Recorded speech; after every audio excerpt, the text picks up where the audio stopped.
د چترال په ریشون سیمه کې هغه ښځې چې کچن ګارډنینګ یا د کور دننه او کورونو سره نږدې باغونه او پټي جوړ کړي دي وایي چې د قسمه قسم سبزیانو تخمونه په نوي طریقو سره کاشت کوي او د دې نه پیدا کیدونکې سبزیانې نه یوازې د کور ضرورت یې پوره کوي بلکې د خرڅولو په نتیجه کې د کورونو د خرچو پوره کولو دپاره ترې پیسې هم ګټي. हमारे लिए बहुत ज़्यादा फ़ायदेमंद है क्योंकि हम लोग دا زموږ د پاره ډیر ګټور دی ځکه چې موږ په کور ناستې ښځې یو نو دا زموږ روزګار هم دی او په کور کې دا سبزیانې هم کاروو.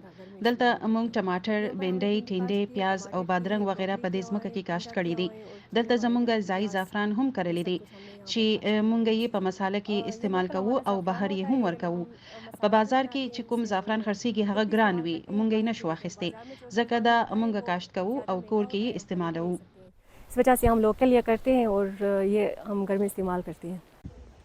د ملګرو ملتونو پرمختیایي پروګرام یا UNDP د ګلاف 2 پروژې لاندې د خیبر پښتونخوا د ضلع سوات او دیر بیلابیلو سیمو ترڅنګ د چترال ضلع ریشون ارکاري او مډکلشت سیمو کې نږدې 600 او 100 ښځو ته د کروندې او خوراک خوندي کولو تربیت او د مختلفو سبزیانو تخمونه او اوزار هم ورکړي چې ځای میرمنې ترې استفاده کوي.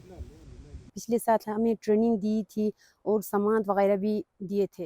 تیر کال موږ ته تربیت او سامان وغیرہ راکړل شوی وو او د سری جوړولو طریقه یې هم راته ښودلې وه. تخمونه یې کم راکړي وه خو موږ هغه په پخواني طریقې نه بلکې د تربیت مطابق کاش کړل او موږ ته یې ډیره فایده راکړله ځکه چې موږ بیا سبزیانې په بازار کې خرڅ کړې. تیر کال چې موږ کومې سبزیانې د بازار نه اخیستې وې هغه موږ سږ کال وانه اخیستلې. زموږ سبزیانې مصنوعي نه وې بلکې قدرتي وې نو دې سره موږ د ماشومانو صحت هم شوي او پیسې هم راته بچت سي.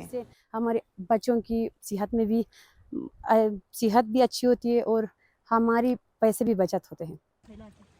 د کروندې سره تړلې ښځې وایي چې د سبزیانو په موسم کې د کچن ګارډنینګ د لارې په روزانه حساب سره د 2000 نه تر 3000 روپو پورې معاش ګټي. دی وایي د قدرتي آفتونو سره مخ علاقو کې د مالی ګټو ترڅنګ د میرمنو د ذهني صحت لپاره هم دا یو ښه روزګار دی. हमारे इलाके में भी सैलाब आते زمونږ په علاقه کې هم سیلاب راځي موږ هم د متاثرینو څخه یو نو ډیره فایده کیږي ځکه چې ښځې د ذهني تناو نه ښکار کیږي او د بهانې سره هغوی په پټو کې کار کوي او د خپل کور په خرچو کې هم برخه اچوي او دا د هغوی لپاره ښه سرګرمي وي. دا په داسې حال کې چې په ضلع چترال کې د ریشونځي خلک وایي چې د روان 2023 کال جولای په میاشت کې راغلي سیلاب له امله نږدې 15 کورونه ویجاړ شوي او په سلګونو کناله د کروندې ځمکه او په هغې کې ولاړ فصلونه یې متاثره کړي دي. عبدالرزاق، وایس اف امریکا، ډیوا، پیښور.